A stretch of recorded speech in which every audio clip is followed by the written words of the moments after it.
Hi hello case நம்ம இலக்கிய சீரியலில் என்னென்ன சுவாரஸ்யமான விஷயங்கள் நடக்க போகுதுன்ட்டு இந்த ஒரு குட்டி ப்ரமோவாக பார்க்க போகிறேங்க.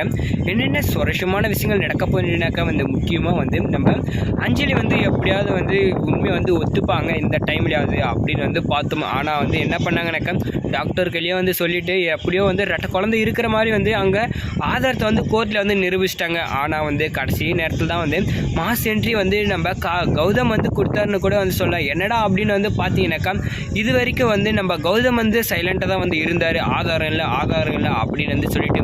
ஆனால் அங்கே என்ன ஆச்சுன்னாக்கா நம்ம கௌதம் கொடுத்த ட்விஸ்ட்டு தான் வேறு லெவல் கோர்ட்லேயே மாசுன்னு கூட சொல்லலாம். சரி என்ன ஆச்சு என்ன ஆகிட்டுருக்கு அப்படின்றது எல்லாம் பார்க்குறதுக்கு முன்னாடி நம்ம சேனலுக்கு இப்போ தான் முதல் முறையாக மறக்காமல் நம்ம சேனலையும் சப்ஸ்கிரைப் பண்ணிக்கோங்க. வாங்க வீடியோக்குள்ளே போயிடலாம். என்னடா இது உங்களோட ஆட்டம் தாங்க முடியாத அளவுக்கு போயிட்டுருக்கு அப்படின்னு பார்த்தேனாக்கா இப்போ இந்த டைமில் நம்ம அஞ்சலி உண்மையை ஒத்துப்பா அப்படின்னு சொல்லிட்டு பார்த்தோம். வேறு வழியே இல்லை அப்படின்னு சொல்லிட்டு.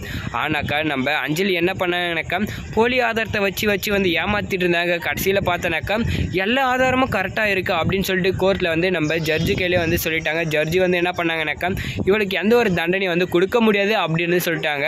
இப்போ அந்த ஒரு டைமில் தான் என்ன ஆச்சுனாக்கா நம்ம கௌதம் இருங்க இதுக்கு ஒரு ஆதாரம் இருக்குது விசாரணை ஒன்றும் முடியல அப்படின்னு சொல்லிட்டாங்க. சொன்னதுமே என்ன ஆச்சுனாக்கா நம்ம கௌதம் சொன்னதை கேட்டு என்னடா ஆதாரம் வச்சுட்டு இருப்பான் இவன் போயிட்டு அப்படின்னு சொல்லிட்டு பார்த்தாங்க. அந்த டைமில் தான் என்னாச்சுனாக்கா நம்ம கௌதம் கொடுத்ததை பார்த்து இந்த ஜட்ஜி ஆடி போயிட்டாங்கன்னு கூட சொல்லலாம். ஏன்னா இவ பண்ண எல்லா பித்தலாட்டத்தனத்தையும் நம்ம கௌதம் என்ன பண்ணாங்கனாக்க ஹாஸ்பிட்டலில் இருக்கிற சிசிடிவி கேமராவில் பக்கா பதிவு பண்ணி வச்சுருந்தது எல்லா எவிடன்ஸும் எடுத்துன்னு வந்துட்டாங்க. அது மட்டும் இல்லைங்க, இந்த டைமில் நம்ம அஞ்சலி மாட்டான்னு சொல்லி பார்த்துட்டு இருந்தோம். ஆனால் கடைசியில் வச்சாங்க பார்த்தா ஒரு ட்விஸ்ட்டு இலக்கியா தான் தப்பு பண்ணான் அப்படின்னு சொல்லிட்டு இந்த கார்த்திக் என்ன சொன்னார், ஒரு சவாலும் விட்டார். உங்கள் பொண்டாட்டி தப்பு பண்ணாங்கல்ல அதுக்கு தண்டனையை அனுபவிச்சு தான் ஆகணும் அப்படின்னு சொல்லிட்டு சொல்ல ஆரம்பித்தாங்க. சரி யார் தண்டனை அனுபவிக்க போகிறாங்கன்றதை நல்லா பார்த்துக்கலாம். எது இருந்தாலும் கோர்ட்டில் பேசிக்கலாம். கார்த்திக் நீ எதுவும் அவசரப்படாதுன்னு சொல்லி நம்ம கௌதம் சொன்னார்.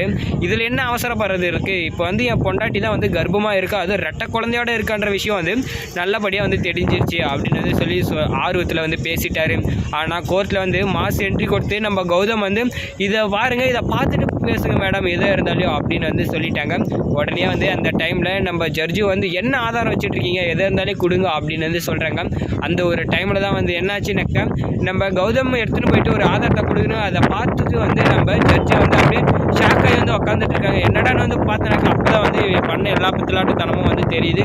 அது மட்டும் இல்லைங்க, நம்ம கௌதம் என்ன பண்ணார் எனக்கா இந்த கார்த்தியை கடத்தினதே இந்த அஞ்சலி தான் அப்படின்ற ஒரு விஷயத்தை என்ன பண்ணாங்க எவிடன்ஸாக எடுத்துகிட்டு கொடுத்துட்டாங்க. கொடுத்ததுமே என்னாச்சுனாக்கா நம்ம அஞ்சலி கையும் காலமாக சிக்கிக்கிறாங்க. இப்போ தான் நம்ம கார்த்திக்கு எல்லா உண்மையும் தெரிய வருது. இந்த டைமில் நம்ம அஞ்சலிக்கு என்ன மாதிரி தண்டனை கொடுப்பாரு நம்ம கார்த்திக் உண்மை தெரிஞ்சு அப்புறம் அப்படின்னு சொல்லிட்டு கமெண்ட்டில் கமெண்ட் பண்ணி வீடியோ கலைக்கப்பட்டு மறக்காமல் நம்ம சேனலையும் சப்ஸ்கிரைப் பண்ணிக்கோங்க.